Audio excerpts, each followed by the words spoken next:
Hello and welcome to All Things Foster, a place for coffee, connection, and community. I'm really excited. I've got Ash here with us in the studio, and I'm excited to talk to him about their story. But before we get to that, Ash is actually our episode sponsor today. Falcon Ridge is owned by Ashley Terry, today's guests, and they provide managed IT services for businesses and nonprofits right here in our community, including us at Panhandle Orphan Care Network. One of the things I appreciate most about Falcon Ridge IT is that they don't just fix problems when something breaks. They help you build a system that is reliable, secure, and actually makes your work easier. From managed IT services to cybersecurity and ongoing support, they really do come alongside organizations so that those organizations can focus on what matters most.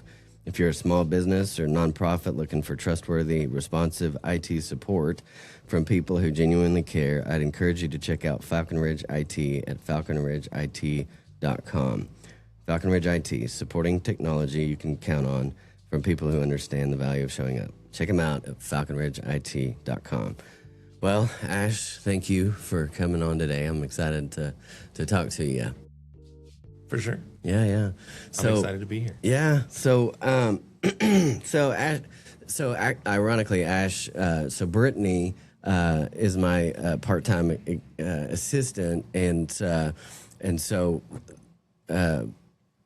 we'll get into it a little bit. But they came up to me at the Business Connection this last year, and we're like, hey, we want to get involved. Because they had seen the work that we do, they experienced it and stuff. So Brittney is like becoming just like so incredibly valuable to the organization and everything. So kind of give us, kind of take us back a little bit. You guys got Kinship care and then became foster and adoptive folks. Let's back up before that a little bit. Who were you guys? Who was Ashley and Brittney before you guys got into Kinship care? Before we got into Kinship care, we, of course, just like most people without children, we lived by ourselves. We did what we did. We went to work, did all the normal things. Interestingly enough, somewhere around 2021, we had actually decided to buy an RV and live in an RV and take it around with us wherever we went. So we found a little spot of land and we parked it and we lived in it for several years, actually, just by ourselves. And we would take it and, go to Colorado or wherever, and we'd come back. It was really nice to do that because then you have your whole house. Yeah, right. And that was one of the things that we wanted to do, which we still want to do, of course. But that was kind of one of our goals at that time, was just to, do our thing and travel with the RV. So yeah, we've got a camper, and man, it is so much fun to go up in the mountains, just hook up somewhere and walk out the front door and there's the mountains. Yeah. No, it's pretty nice. Absolutely love it. So had you guys ever talked about fostering, adoption, or anything like that before what ended up happening? Or short crash course in our history here. We got married at a very young age. We got married at 19, 20 years old. I was in the military at the time, and I got diagnosed with type 1 diabetes due to some other underlying condition, I guess, that caused that in me. So I got discharged from the military for that. Brittney was actually born with a congenital heart defect, so she's had a couple of heart surgeries in her life. And we originally just thought, hey, maybe we shouldn't have kids just because of, these sort of issues, because she had a previous pregnancy that didn't come through. It was a miscarriage for that. And it did a big toll on her body. It kind of required her several years later to have another heart surgery. Oh, wow. And so getting pregnant is very high risk for her. And we had consulted with a couple of OBs just before all of this, a few years, even when we were, living in the RV just before then. And it was very risky for her to get pregnant to begin with. On my side, I didn't want to, knowing that type 1 diabetes traverses, to males in the family type of deal. We just kind of decided, well, maybe we shouldn't do that. So we did look at adopting and fostering, and we were given some misinformation at the time. which it seems like a common thing now. When I look back on everything, there's a lot of people that have misconceptions about fostering and adopting, even kinship, or just, blind, fostering and that sort of stuff. I don't know if that's the right term for it. But we were giving some misinformation. We started making some life changes. What they said, they told us things like, "Oh, hey, you've got to have like 50 grand sitting in the bank account. You got to have some brand new cars," type of deal. Because at the time we were driving some older vehicles, right? And we had consulted with a lady. I couldn't even tell you where she was from, but she had given us some paperwork, and she's like, "Oh, well, your 2001 Subaru is not gonna bode well when you have children in the car. They have to have safety things and all this stuff." We had decided, well, maybe we should get, a couple of newer vehicles and all that sort of stuff. And then by the time we did all that, it was like, okay, we don't have, the funds or the time or anything else to do it. So we kind of put the idea aside. And then when we were in the RV, we had kind of come to terms that say, okay, you know what, we live in an RV. We're probably not going to be able to adopt. We've decided we're not going to have biological kids or anything. So at that moment in time, we had just kind of said, well, we're just not going to have kids. We're just going to live our life and kind of do what we want to do. You drive or pull our little camper around, that sort of stuff. So that was literally right up to whenever we got that first call. Whenever we had gotten that, I was actually out of town. I was actually in Washington, D.C. on a tech conference when we had gotten the call. Oh, wow. And so talk us through this. This is 2022, right? Yeah, 22, September 22. And so what happens? You get this call out of the blue. Yeah, so the call was out of the blue. Really, what happened is that I'd been estranged from my sisters for about 6 or 7 years up to this point. So my sisters, we were estranged. And I knew that my older sister, she had triplets. That's kind of what caused some of our downfall at the time when they stopped talking to us and that sort of stuff. My younger sister was not pregnant or anything at the time. So we got this call, was my older sister messaging Brittney basically on Facebook saying, hey, CPS is going to give you a call. Ash's, my other sister has gotten into some stuff and they're going to need placement for the boy. And it was a placement where he was being removed from the home permanently. Rights were going to be terminated and everything for my sister and her boyfriend at the time. So the next day, I tried to call her and we did phone tag for a few hours before the CPS caseworker. We finally started talking and she was telling me about what was going on. And mind you, I'm in Washington, D.C., at a tech conference there, not really at home. And so I was trying to coordinate all that. Yeah. And it was very interesting story when you get that call. And one of the things that she had said, just right off the bat, she's like, hey, I just need to know, do you want to do this or not? Like, it's a yes or no question. Yeesh. If you say no, I have to, because she said it's very quick. This is going to move very fast because we have to find placement for the boy. And, it was just automatic. I would just say yes, because I can't imagine a universe where I would say no to that sort of thing. Yeah. Even given anything else that we had, it was just an automatic yes. So we started talking, and the day I had come back, it was a little bit late. The day I'd come back from the conference, because I was there another 2 days, I think, after I got the call. And then we both went to go see the boy the day after I'd gotten back. And we went over there and just, it was kind of like it was meant to be for us to be there, so. And he was how old at this point? He was 3. Okay.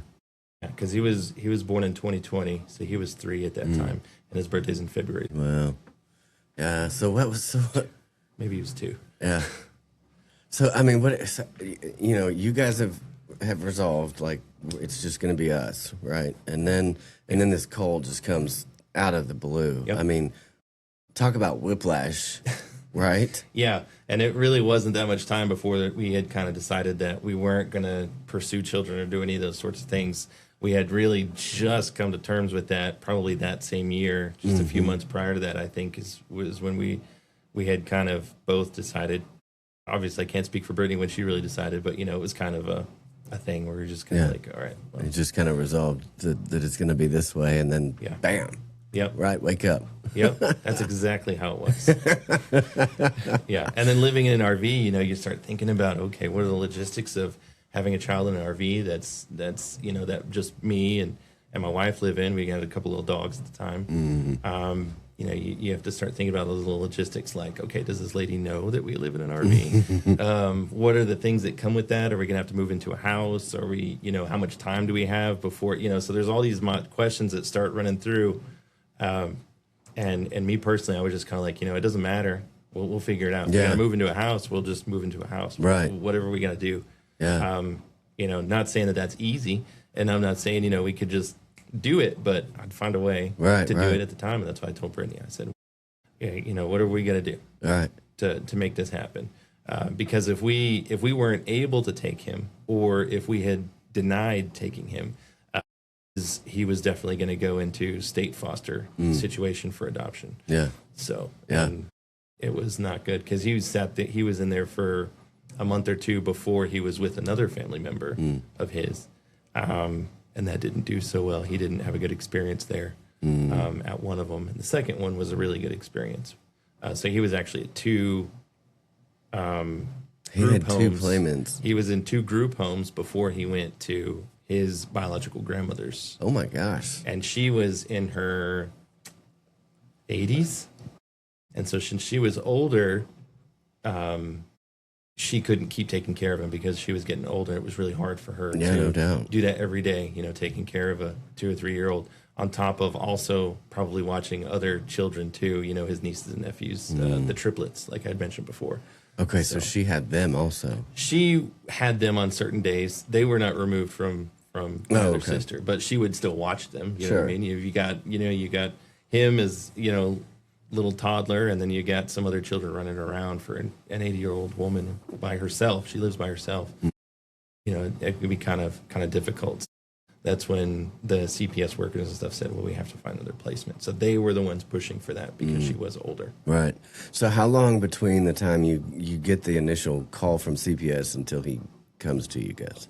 So we got the call, I believe it was like September 12th or September 13th of 22. He came to be with us sometime in the beginning of December. Oh, wow. So it took that long. It did.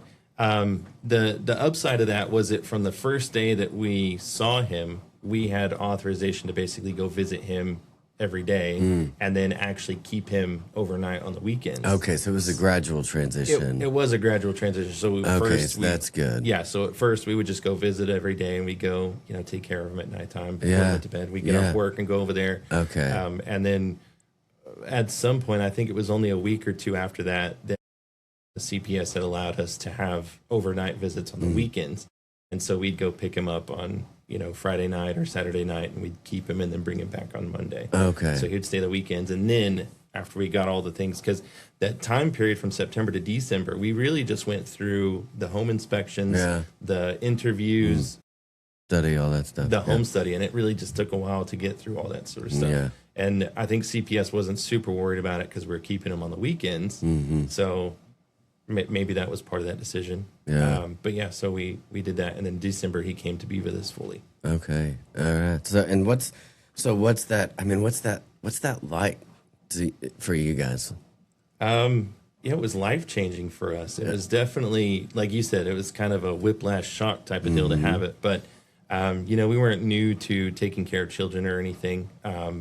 I think transitioning from that role of being an uncle and an aunt to like 6 different children and seeing them as they grow up and taking care of them, it is a little bit different when, you're now the parent. It's, in a lot of ways, it is the same, because when you're taking care of all these kids and you do this stuff, but at the same time, it's definitely very different. Yeah. And it's hard to articulate that in words to say that.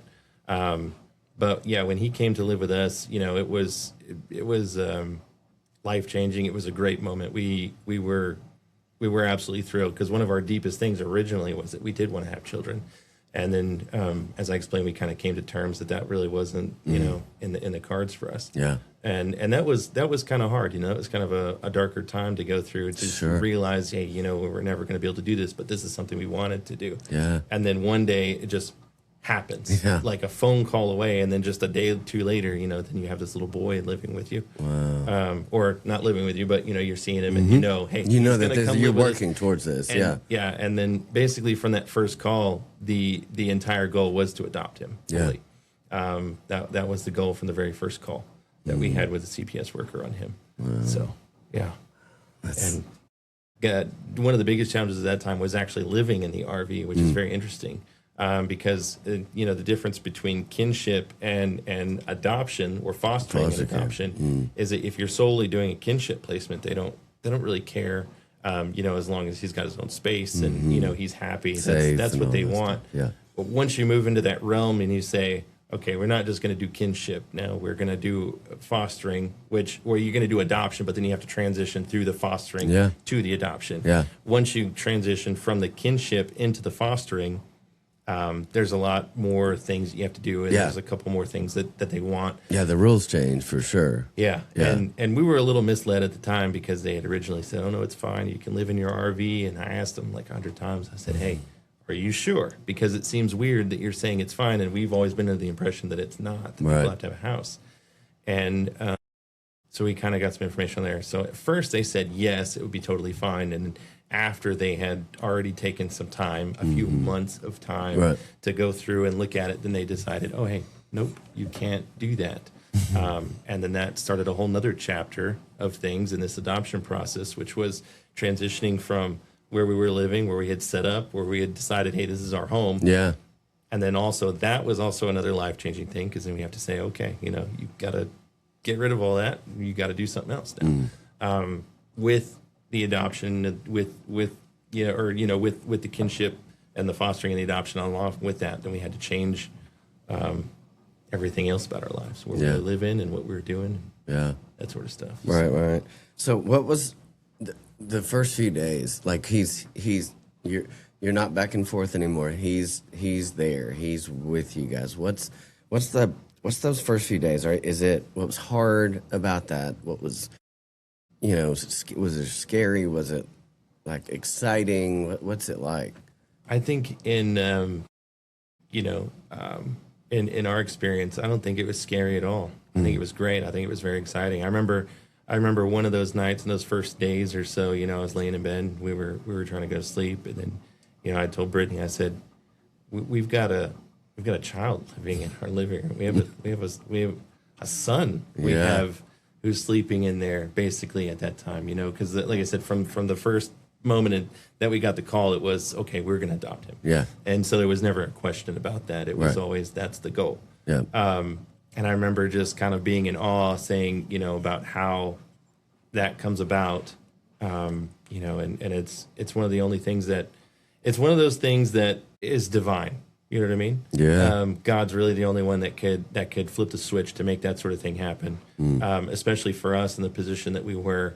And it wasn't just us either, it was him. He finally clicked, and he's like, I've got a family, and I've got a mom and a dad, and I've got this stable life, and I don't have to worry anymore. You could really tell that he just loved that part of it. Yeah, he could. He loved that. I thought it was one of the first things. It was funny because he called me Grandpa. Got the great going on. And Brittney likes to joke around with me, and she says Grandpa sometimes still now. It was one of the first things that he said, and I think the first day or two he called Brittney Mom, and it was just the greatest thing. And then just a few days later, he called me Dad after I was Grandpa. We had to be like, it's an age difference here. Yeah, right. But again, like I said, I just remember laying in bed that one of those nights, just thinking, we have a kid, like we have a boy living with us that we're taking care of, and we're going to adopt him, and it's going to be great, and just in awe about that and how it happened and how all the pieces fall together to make it work. Yeah. So what support mechanisms were there for you guys? Well, at the time, support mechanisms were really just the family. You know, Brittney's family has been very supportive of us through many chapters of our lives together. You know, my family was very supportive as well. My parents at the time lived in Phoenix, and they were very supportive of course, you know, they lived in Phoenix, so it was a little harder. Can't do a whole lot. But here locally, you know, Brittney's family was very supportive of us. The CPS worker that we had, she was very, very supportive for us too.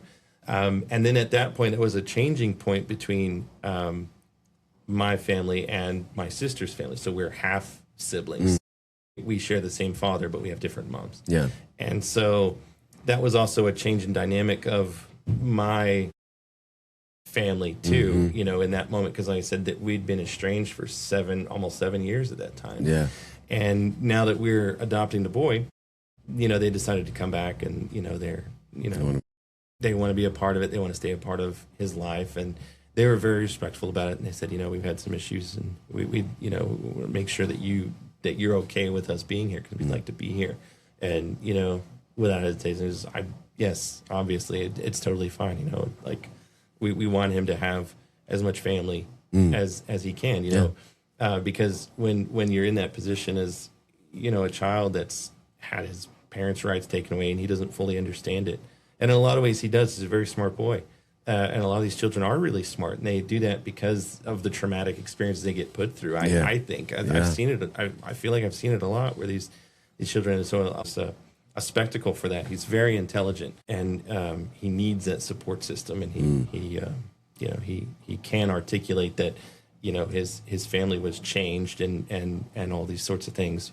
But you know, he's got a family now that loves him and takes care of him, and all the rest of his family, because we don't want him to have that feeling later on that, you know, we just took him from them. And, you know, that's not something I don't think anybody wants to live with, even if you're not an adopted child. You know, there's biological children that have that same types of feeling with parents that split up or, you know, things like that. So I never wanted that to be an LC. I said to support, you know, be here for support, and they've all been very supportive ever since. So you had family that was supportive. Was there other people, other groups? Was there other things that were support mechanisms, or things that you kind of wish you'd had?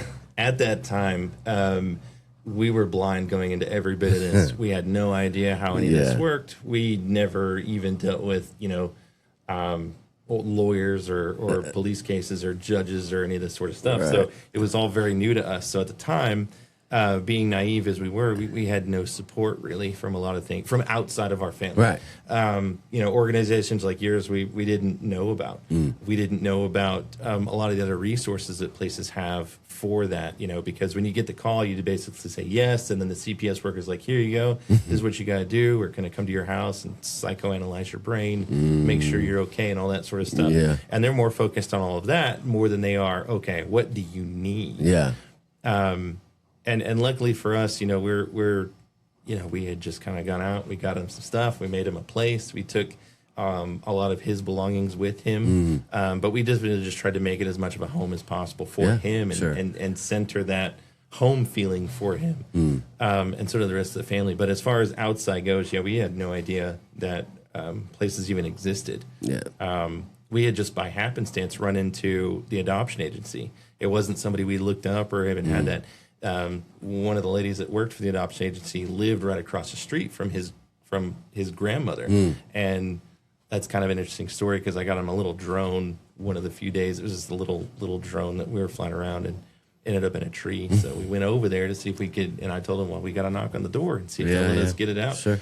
That lady ended up working for the adoption agency that we went with at the time. So it's not like we just went out and found one or researched or asked anybody, and we just said, really, you work for an adoption agency? Well, you're hired. Let's get it done. You know, because we had no other resources. Yeah. So, at that time, in the beginning, it was, you know, and we didn't really think about it. We actually treated it like, well, you know, if you go to the hospital and you have a baby and you bring it home, what are your, you know, what support systems do you have there? Well, you've got your family and you got you and whatever you provide. You know, there's not a lot of extra. I mean, obviously there are things, right? But I mean, when you're put in that position, it's like, okay, have a baby, take it home, take care of it. Let's do it. You know what I mean? So we didn't even really think to start looking for organizations to help us because we just said, we have this boy, we got to take care of him, and that's that, you know. Yeah. So, what do you think, thinking back on this particular situation, what do you think was the hardest part of that whole set of circumstances? Determination of parents' rights. Yeah. We was a kinship, you know, and it's my sister going through that, you know, and me personally, you know, I think about it, and you got two very polarized feelings about it. On one side, you've got this feeling, you know, like this is somebody who is having their parental rights completely stripped by the state. Somebody who's made some bad decisions. They're in a place where they're going to be for a while. You got a boy who's going to lose his biological mother basically for forever and father. On the other side of that, and you know, she's my sister, you know, like that's a big thing. On the other side of that, when you sit through these court hearings and you hear about all the things that happen, you just get filled with disgust. Yeah. And you're just like, how can anybody let that happen? How can anybody do that to a child? Yeah. And you just get, you get full of rage and disgust, and it just makes you sick to your stomach. And you just think, how could this have happened? Like, in what world would you have allowed something like that? How could you have done that? Yeah. And you read about stuff that happens all the time, but then when it happens and it's, you know, that close, you know, it's like my half sister, my sister. Yeah. It's rough. And like I said, that's why I said it's two polarizing feelings, because you can't, there's no way to justify one or the other. You're basically like a magnet. You've got both of these feelings at the exact same time. And it makes it really hard, and it doesn't just make it hard in that moment. You got to think about it. I mean, we still have years to come of whatever may happen with this dynamic. Right. So it's not even just in that moment, you know, it goes on for years, and we still, even after that, we've had some other things come up. Yeah. That you know, made us have to make these same type of choices again and these decisions and sit through the same types of cases and listen to the judges and the lawyers and all that sort of stuff when they terminate rights and all that. You know, so like I said, that's how I get it, and that was the hardest part, was going through that and just hearing about everything that happened with the case and knowing that it was my sister. Yeah. So, man, that is just you have to hold. You're talking about these complex emotions, right? Because on the one hand, you're like, you know, a lot of people want to talk about how beautiful adoption is, and there are aspects of it that are absolutely beautiful, but there's also heartbreak, right? And so you have to kind of hold these, like, I like your example of the magnet. Like, you've got to hold these two very different emotions, because you know, you're like, okay, I'm not gonna let that happen, right? But it's also, that's his mom, his biological mom, and so, like, you know, that is a very complex set of emotions to try to work through. And so you through the process, you guys ended up getting foster licensed, right? Yes, we did, actually. It took us a lot longer than we had originally anticipated. Most of that came from the agencies. I think it was kind of, I don't want to call it misinformation with it, but, you know, we'd say, okay, well, you've got to do this, this, and this. So we'd be like, okay, we'll get this, this, and this done. Well, then after that, they'd come back and say, okay, well, you missed these things. And then, you know, we did that, like, this whole, you know, leapfrog deal with all of these trainings or these things that we had to keep up with, this paperwork and all the filings that have to happen and all the interviews that you have to do. Because there's quite a few of all of that.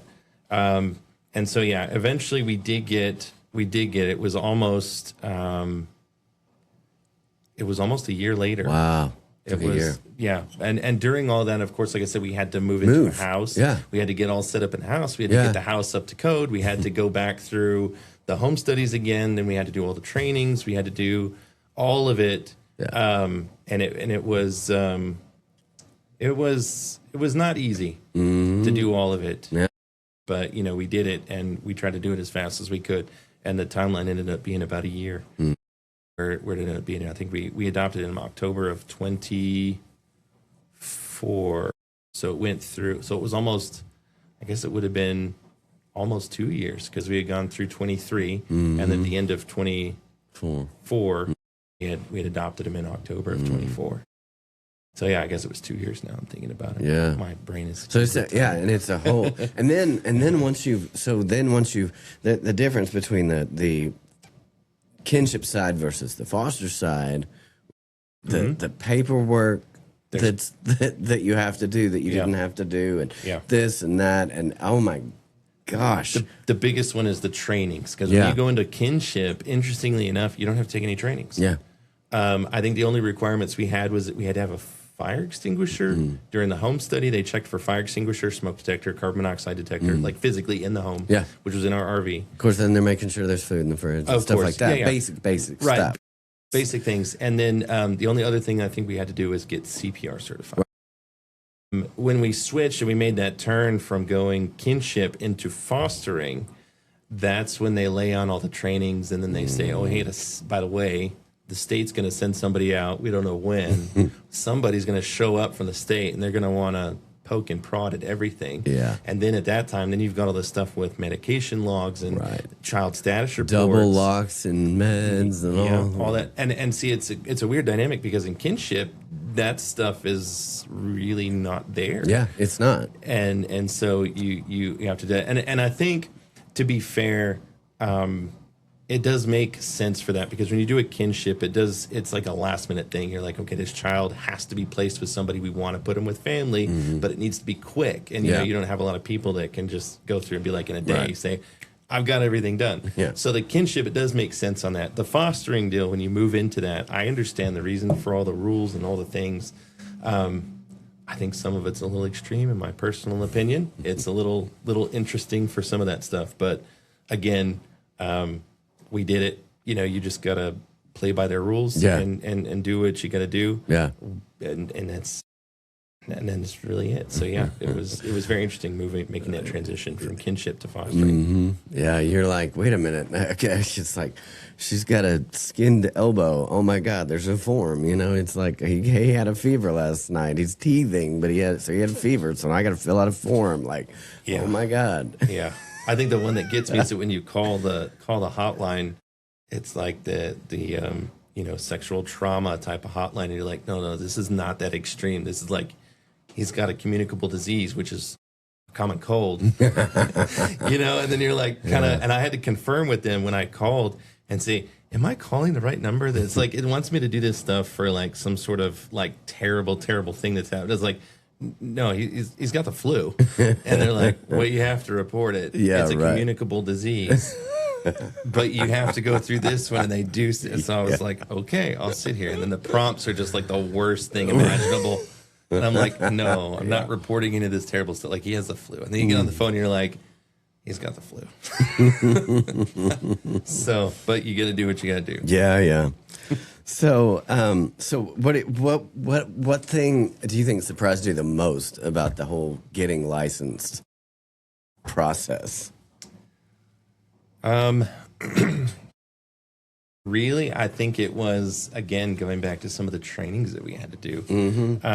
That's the part that I didn't anticipate. Yeah. Running an IT company, I anticipate a lot of things, and my mind goes through a lot of different iterations of scenarios. So, I kind of did the same thing with the adoption thing, but I severely undershot how much training that we'd have to do and how often it was. Yeah. And not only that, but the content of the trainings that we had to go through. And I couldn't help but to think, if the people that this happen too, where children get removed. Like I'm talking about in the most extreme, where parent like in his case, where parental rights are terminated, and there's people spending time in prison, that sort of deal. I can't help but to ask myself, like, why don't they make these people take some of these trainings? I'm not. To me, that was the part that I really was thinking about. I thought, like if they offered a lot of these trainings or these deals for people, or made it mandatory, like for instance, you go to a hospital, you have a kid, and maybe you've got a little bit of a record or something. Maybe it should be giving you the option. Hey, would you like to take some of these trainings to see? I don't know if that would really help or not. I'm just kind of going off on a tangent there, but my brain tells me, if some of these folks had even been set through some of these trainings, there's a good chance that it would probably limit some of the things that would happen. Or if they were even held to some of this standard, and I'm not trying to say that everybody should, but I couldn't help but to think that going through all these trainings, anyway, we go through the trainings and we did it all and got it done. And obviously we did the adoption, which was very interesting. And we did have the lady from the state show up randomly. That was very interesting when that happened. We obviously we had everything in order when she did show up, but they're not kidding when they say that those guys will show up when they want to. When they want to. Yeah, we had that happen. So. Yeah. So you guys had not finalized the adoption on him before you got the call again, is that right? We had. Actually, we had. So we finished up his adoption October of 24, and we had suspected that my sister was pregnant again. Interestingly enough, the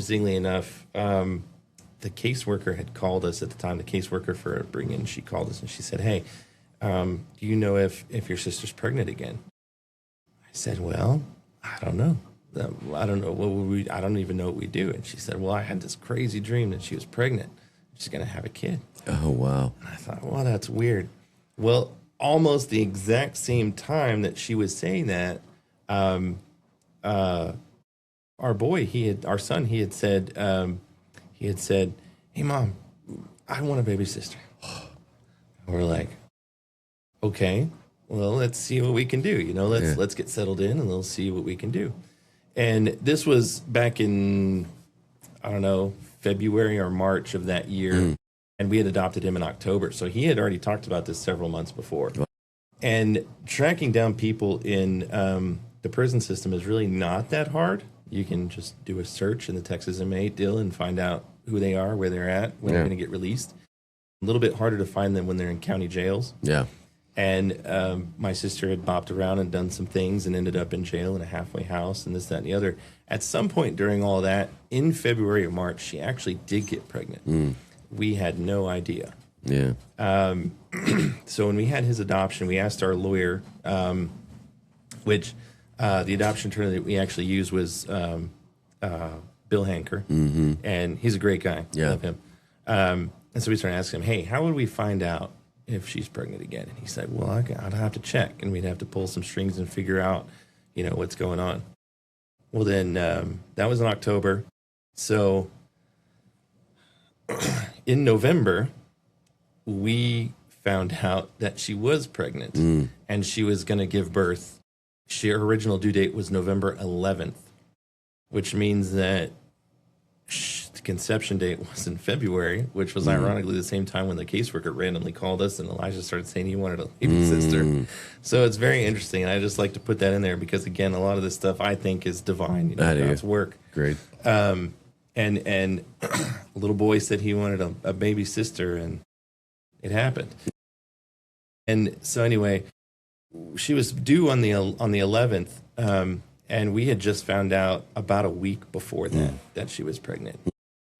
We didn't have space situated in the house for that sort of deal, but we said, we're going to make this happen. We got to take it, because she was in Randall County at the time.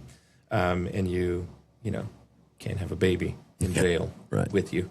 Yeah. That's frowned upon. Hide it under the pillow. Yeah. Well, interesting you say that, actually. According to the lawyer, Randall County didn't even know that she was pregnant.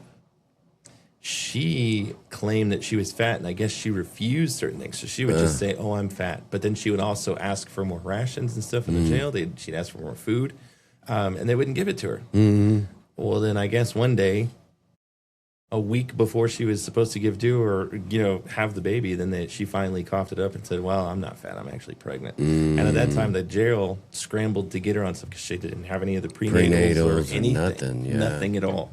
And so everything was last minute. And so as soon as we found out about that, we had no space. We didn't anticipate. We had 2 weeks. By the time it was all said and done, we had 2 weeks to basically renovate one of the rooms in the house, to paint it, pull up some of the carpet, finish it. It was just a room that we had extra that we hadn't really paid any attention to. We were never in there. It was one of those things where we had already worked on the rest of the house to get it, just normal remodel, paint, pull up carpet, that sort of stuff. That room we didn't mess with. And so scrambling last minute, we had to get in there, paint it, pull up the floor, do all that sort of stuff, get it ready for the baby. And it was very interesting during that deal. We got a call from a CPS worker, and he said, "Hey," when we finally did get the call, he said, "Oh, your sister gave birth a day ago." Like she was born on the 17th of November. We got the call on like the 19th. And then he said, we're gonna do all the paperwork, and I'll bring the baby by, and we'll do that. Wow. It was very quick. Yeah. When I talked to him through that day, we were originally, because me and my wife, we had talked about having, like I had explained before, biological children, and it wasn't really going to work out. So we never thought that we would have an infant, let alone a newborn, ever. Even in the adoption fostering system, we never really considered it. Yeah. So we got that call. We asked him, I was like, "Hey, can we pick the baby up from the hospital?" And it ended up being that we couldn't do that. He had to do some extra paperwork, and it took a little bit later. So he ended up bringing her by the house. We came by the house. He had this stack of paperwork that we had to take care of. I think we spent about an hour and a half or something like that doing paperwork and signing everything and telling us all the stuff. And then basically he just left. And figured out. Yeah, we got dropped off with the baby, a little pack of the bottles that she got from the hospital. And that was it. Yeah. We had one extra onesie for her that came from Northwest. So she had two, the one she was wearing and the one that he put in the bag. Wow. So that was basically what we got dropped off with us that night. Yeah. With the baby. And she was 2 days old. Luckily enough, in that 2 weeks, we rallied up support from the family. And they had given us, we had gotten clothes and diapers and all this sort of stuff. I was kind of left to my own to remodel the room. But right. Everybody kind of bailed on me except my sister-in-law. She's the one who came and helped. But anyway, it wasn't like, the traditional, deal where you've got all this time to get ready and then you have a baby shower and do all these things and you got time to prepare. And it was just like, okay, you got 2 weeks. And there's a lot of people in the foster system that don't even get 2 weeks. Oh, absolutely. They get like an hour or less. You know what I mean? They just kind of show up and then they give you a child. Here you go. Yeah. Here's a baby. Here's some formula. Yeah. And then you got to go to Walmart at like midnight. Yeah. Oh, we did a placement package one time. She was in Pampa. No, it wasn't Pampa. Where was she? She was 45 minutes from a Walmart, put it that way. And the kiddo came with a can of formula, and it was empty. Oh, that's rough. And she's 45 minutes one way from a Walmart. Thankfully, we had gotten the referral, and we showed up shortly after and had some formula in there. But yeah, she asked. So anyway. So in this case, interestingly enough, a while before we had actually met you guys at the Business Connections, you guys had actually put a placement package with us. And I don't know if it was the CPS worker who put it into you guys or who it was. I'm not sure. Yeah, it would have been your caseworker with Upbring. The caseworker with Upbring. Okay, so yeah. She had put it in, and that package was very helpful for us to get started with her too, because we had clothes, we had some clothes. I won't say we had a whole bunch, but we had clothes, we had some stuff to get us by. But the placement package we got from you guys was actually really helpful. We'd never heard about you before that point. And it really did help us along because I think you guys put some Pampers and stuff in there for small babies. You put a toy or two or something, some books, the clothes. You know, you guys put some of the basic necessities in there for. I think you guys tailor it for the age of the child. With just whatever the family needs. Whatever the family needs. Whatever they ask for. Yeah. So we didn't actually put it in. I think our caseworker, like you said, had put it in. And so it was a blessing to have that along with everything else because I think we also had some formula and stuff in there too. Yeah. And that was very helpful because this baby would drink 3 ounces 2 days old, like every 2 or 3 hours. Wow. She would drink a whole 3 ounces. And so we ran out of what they gave us from the hospital pretty quick. Yeah. Yeah. And anyway, that was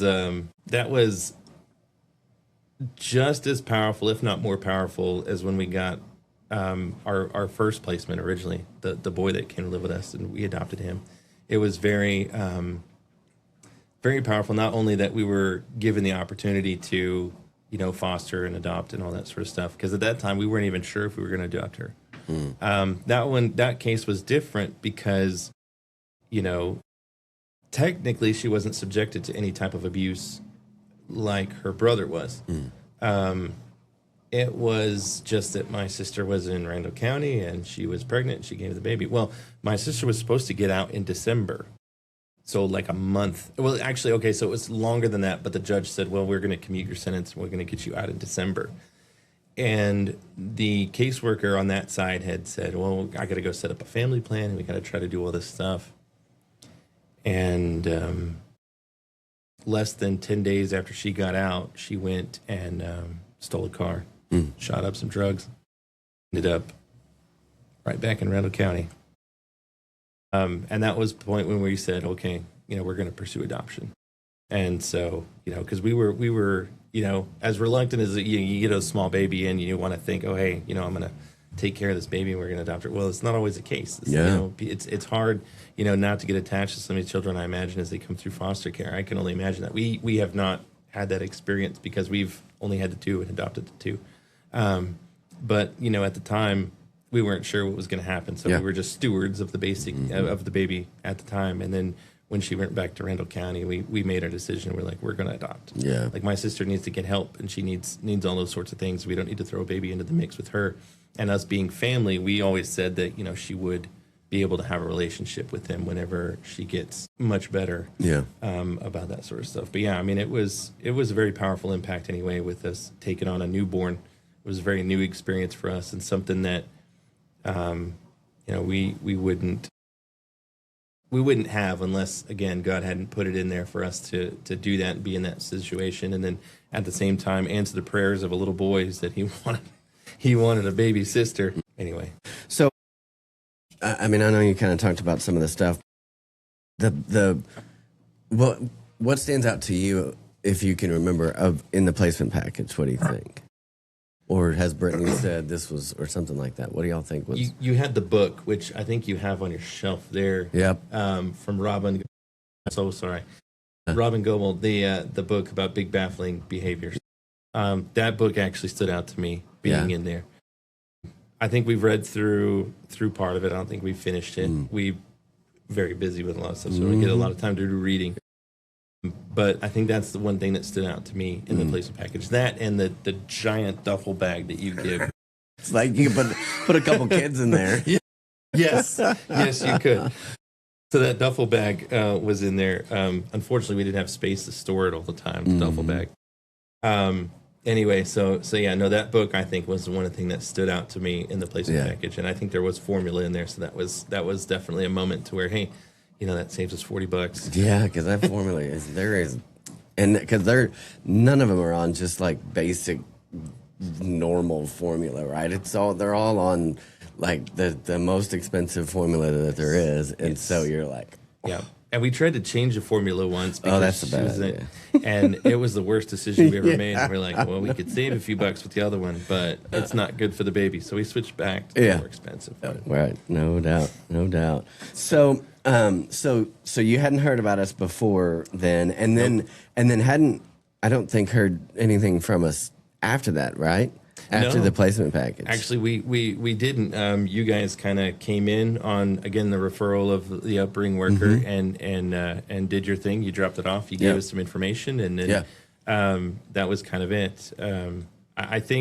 I think in my perspective, it would be one of those things where, you've left all of your information with us. It would be up, it would be up to us to reach back out to you if we needed anything further. Yeah.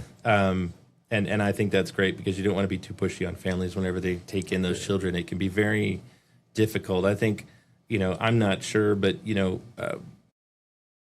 on the outside looking in, you might want to think, oh, hey, you want to be calling these people. Well, no, don't call me. I've got a baby. I've got to figure out. I've got a lot of things. And I think it's much better to do that. Just kind of have the placement package and put it there, and just make it very open and leave it with the family and say, hey, if you need anything else, make that clear. Just say, hey, and I think that was clear, especially through our upbringing worker, who really helped us through that chapter of taking in the baby and getting that ready to go. So then we ran into each other at the business connection. I can't remember. I don't know if Brittney came up to me. I don't know. I was up there selling raffle tickets, and then I think Brittney comes up and just starts talking to me, and she's like, "Oh my gosh, that's placement package." Yes, and I think she immediately identified you guys as being the ones who gave us the placement package, due to all your, the logo and everything else that you had with us in the placement package. So she works for the ER that was just a few booths down from you, and I think she was just walking around, and she happened to see you over there. Yeah. And so she called me, and I think I brought him Chick-fil-A or something, and that's how I ended up there. Yeah, I think you're right. Yeah, and so then we're like talking and hanging out and everything, and I'm like, and then Brittney has just become. I mean, she edits these podcasts, and she is just like I was telling her today, like how just how much easier my life is with her helping, and one of these days we're gonna get her full time. That's on the board somewhere. But so look back at this journey. What stands out kind of most as you interact with people, you talk to people all the time. What stands out to you about this journey? What do you think is the biggest thing? I don't know. That's a very clear question. What do you think is if you were talking to somebody and you were talking about foster care and adoption? What do you tell them? To be honest, the first thing that I usually tell people, because I do this, I run into this stuff all the time, and one of the ways it comes up is we just be talking to a stranger and just about anywhere. And, we start talking about it, and they just start talking about the kids or something. I say, oh, yeah, it's kind of a deal. And somehow we end up on the topic of us fostering and adopting them, for whatever reason. And the first answer I get once I utter those words to a lot of people, they say, oh, I could never do that. I could not do that. It's not for me. I wish I could do something like that. I'd love to, but I can't. And for me, it's the whole journey is a challenge. It's a challenge, and it tests you mentally and physically and financially. It tests you in a lot of ways that maybe you wouldn't have otherwise figured out. When you do the whole, even just kinship and then fostering and adopting, when you go through that. And so I can't really identify one thing that would be hard. I think the whole journey itself as a whole is hard, and I think that each chapter of it can be difficult in that moment. But again, when I'm talking about it to people on the outside, one of the things that pops in my head is, there isn't a world, like I said, when we first started this interview here, when we started, sitting down talking about this, there isn't a world where I would say no. And it doesn't matter the circumstances, where we're at, what we're doing. And maybe it's just, certain people are prepared for this type of deal, or some people aren't. Maybe they choose not to. I don't know. But for me, I think the whole journey itself is kind of challenging and testing. I would never say no. I guess I can't answer your question as well as you might want me to. I take it just like anything else. You know, it's kind of like living life in general can be difficult, but we're doing it every day. And in that same way, fostering to me is just like that. It's just life every day. It wouldn't be any different. I think if people, you know, because if you got biological children, you have to take care of. Sure. I mean, you know, it's a lot of the same. And maybe as fostering and adoptive parents, we have got a few other stressors put on us. But again, in our mindset, it's just what we have to do. Yeah. You know what I mean? Mm. So that's kind of my take. Sorry if I didn't answer that question. No, I think it's fine. Yeah, I mean, like you say, I mean, somebody's got to do it. There's nowhere near enough foster and adoptive families out there, and it'll wreck you. I mean, it's hard. I mean, those kids come and you can't help but love them, and then you watch them go back into a terrible environment, and you're like, man. It wrecks your world. It breaks your heart. And then you get up and you do it again. If we had to encounter that, I think that would be probably one of the hardest things that I would have to do if we did take in a foster, which we have talked about doing before. Mm-hmm. Right now, our house situation doesn't really accommodate for that, but we've talked about that before, and we've talked about that in the past. Before we'd like to foster, you know, like normal, not mm-hmm. my sister's kids, but. We've talked about doing that, and that would be one of the hardest things, I think, if we had to take in something, you know, a child from a bad environment, and then we got to keep them for a while and help them and watch them flourish in an environment that's stable, and then, you know that when the day comes that if they have to go back to that environment, and just knowing that, I think would be very devastating. Yeah, I think to know that. So if we were put in that position where our situation was more like that, then yeah, that would probably be one. Luckily, in our situation, we have not had to do that. Mm-hmm. You know, we actually just finalized the adoption for the baby 2 weeks ago. This month, at the beginning of this month. You know, and her case was definitely less dramatic and less abusive and everything else as Elijah's because of the situation that was there. Yeah. But even then, still at the end of the day, you know, my sister's in one place and the baby's here, and we've adopted her as our own. And again, you know, the future dynamic is still the future. We don't know how all that looks or how it's going to play out, but that's what we have. Yeah. So if you're talking to yourself back in 2022, as you're being told, like, you know, there's this boy and he might come live with you, what would you tell yourself? What have you learned or you know now that you wish you'd have known then? What would you say to yourself, do you think? I would probably explain to myself that it's going to be okay. Yeah. I would explain to myself, you know, that we're not alone in this, you know, which is a big one. Yeah.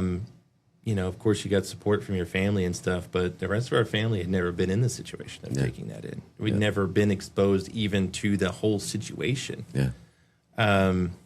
So the only advice I could really give myself is just to say, it's going to be okay. You're not alone. Yeah. There's other people out there.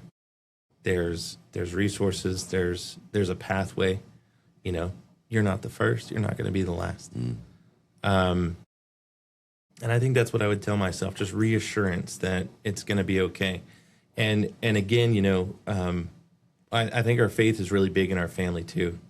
And you know, it's hard to have some of that faith sometimes, especially when you go through these court cases and you listen to this stuff and you're like, you know, and you just can't think like that. You can't have that sort of attitude towards it. You just have to keep your faith up. And that's what's kind of helped us along too, is keeping that up with everything else going on, knowing that it's okay, knowing that we're not alone, knowing that we're not the first, we're not going to be the last, of course, and keeping our faith about us to just trust that it's going to be okay. Yeah. Yeah. Love that. So what are some simple ways, talking to the community that hasn't walked this foster care road, doesn't know what it is, what are some ways that you've seen that people could show up and do something? I think that there's a lot of different ways that people could show up and do things. I think that people can offer to provide respite care for foster families. Like, you don't have to be a foster care. You don't have to be an adoption or doing any of this stuff to be able to help families that do that sort of thing. If there's families out there that want to help, I think respite care is a really good one. You can do that. You don't have to donate money. You don't have to donate things. There's a lot of people that are in a position where they may not be able to donate that extra money. But you might have an extra space in your house to watch a kid for a couple of hours, or something like that.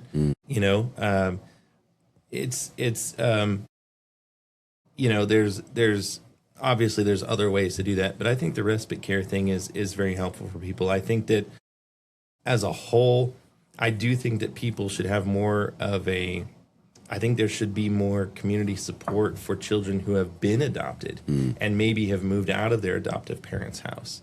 Because those kids later in life, I've noticed being in forums. Brittney's in a lot of foster care adoptive forums, and she sees these stories all the time about these adoptive kids who, they go through and they've been with these folks for years, and they were adopted since they were a baby, and then they get out, they graduate high school, and they're on their own, they're in college, and now suddenly they're starting to have all these dark, bitter feelings about a lot of stuff. And I think that we all have to reassure these children that they're not left behind, they're not unwanted, they're not uncared for. The reason that they were adopted is because they were loved, they were cared for. And so I think that's the second thing. I think that there should be, more resources for some of these adults now that were in adoptive care. Yeah. They look back on a lot of things that happened to them, and they've got a lot of resentment towards one person or another or a situation, and I think that it causes them some grief.